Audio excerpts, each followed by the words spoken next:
Good morning and welcome back to the channel. Claire, you look really excited. Why is that? Where are we going? NYC, baby! Come with us. Not so quick. We need to wait for USA immigration law. So just waiting to get off the ship. One thing that's worth noting is that when you get back to New York from another country, so we've actually gone from the Bahamas, you have to migrate back into the country. So they've given us all a number, they're calling us all off one by one, and we have to show our passports, we have to show all our information and go through immigration. Everyone on the ship has to do that, whether they're leaving or not. Claire just wants to explore New York. You alright? I want to get out there! Go for all guests with the ticket numbers from 800 to 1000. You alright now, Claire? Now proceed into the passenger cruise terminal.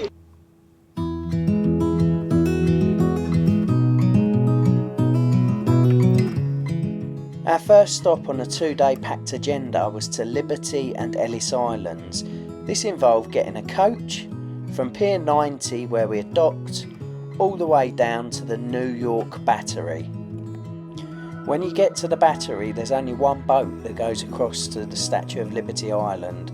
You have to go through airport-style security. When you get to the boat, they will pack you in like sardines and it will rock like crazy while it's moored. If you're lucky enough to bag yourself a space by the window, however, you can get some cracking views back to Manhattan and also towards Liberty Island.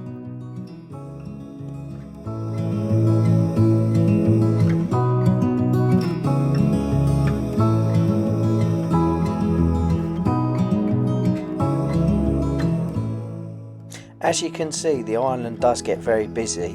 One bit of advice, however, that we would give in retrospect is that you're probably better off doing Ellis Island on your own, as I think we got ripped off on the price, and also we ended up spending most of the time just looking for our tour guide.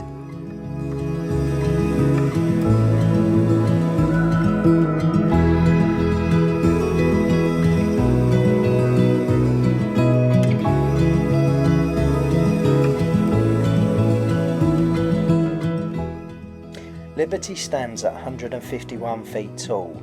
She is made from copper and was a gift from the French in 1886 to celebrate the abolition of slavery after the American Civil War. It subsequently became a symbol for immigration arriving by sea. This is one of the main reasons for its feature in the film Titanic.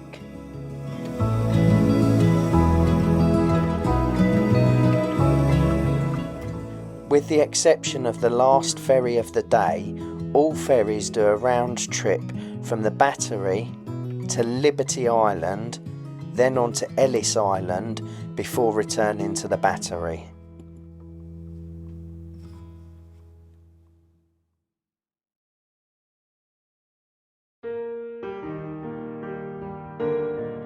Between 1892 and 1954, all immigrants were supposed to come through Ellis Island.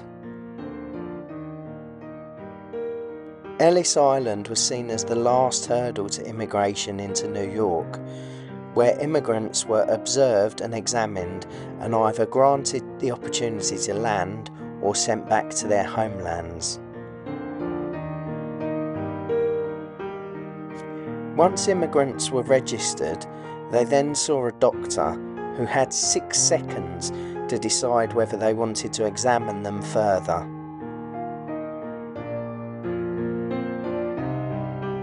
The 6-second specialist would mark anyone for further inspection with a chalk mark.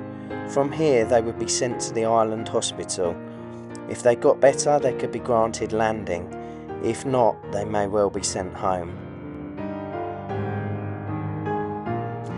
The purpose of the island was to mitigate the risk of immigrants being liable to becoming a public charge. There were many reasons why immigrants were sent back to their homelands. Whilst 98% were granted the opportunity to land, the 2% could equate to 1,000 people per month. The dormitories where these people slept could house up to 300 immigrants. Obviously, these detainees needed feeding, and how did they fund that, you might ask? Well, quite simply, they charged the steamship companies that had brought them over to the island, as they were responsible for feeding all previous passengers. Speaking of food, at $3.22 excluding VAT, New York can be considered the most expensive place in the world to buy a drink, so keep hold of your bottle and make use of water stations.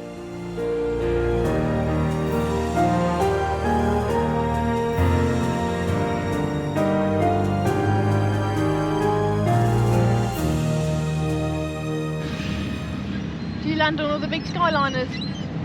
I bet you do, don't you? Yeah, I know. Really? Oh my god. That's amazing. Nice chatting to you, Mr. Gull. Once Dr. Dolittle was done, we took in the views on the way back to Manhattan, and then it was time to jump on the coach and head back to the ship for some dinner.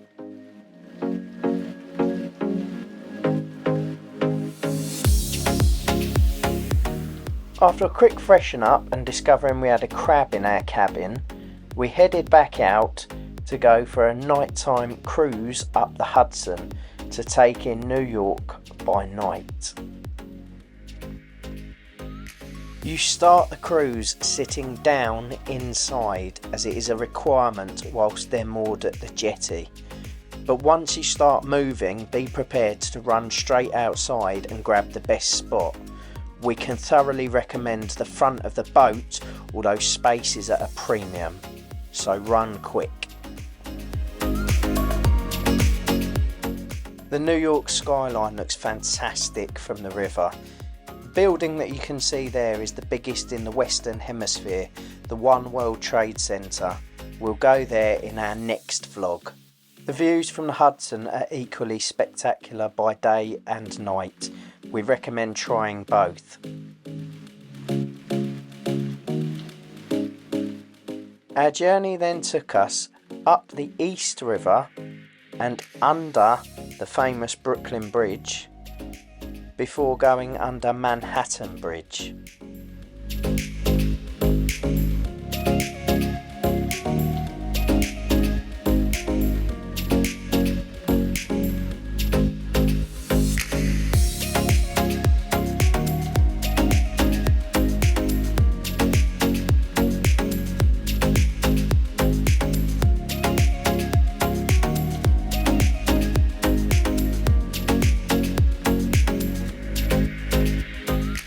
We then travelled up to and under the Williamsburg Bridge.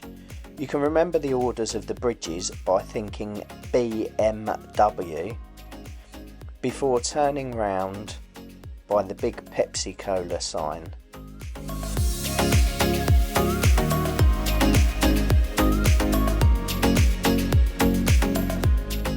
It was then full throttle to get back to the Statue of Liberty.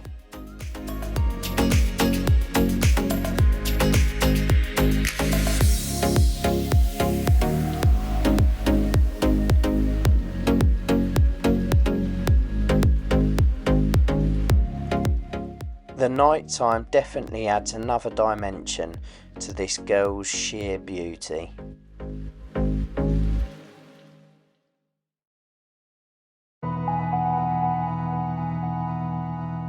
With no more beautiful Liberty to ogle over, we thought we'd better go back indoors and get some food, and Claire had something she's always wanted, a cream cheese bagel, and I think it got the thumbs up. I had one too, and also a Gatorade. Don't ever buy a Gatorade, they're terrible.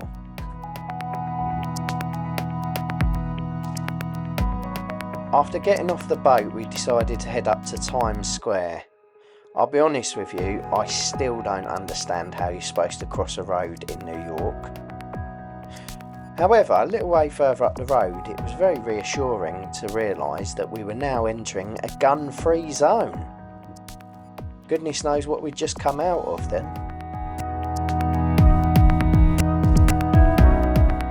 You can tell you're getting close to Times Square as the lights get brighter.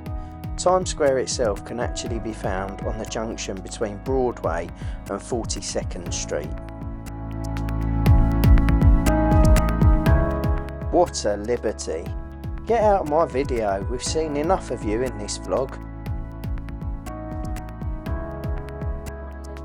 A giant gorilla. Ah, that's better. We've not seen one of them yet.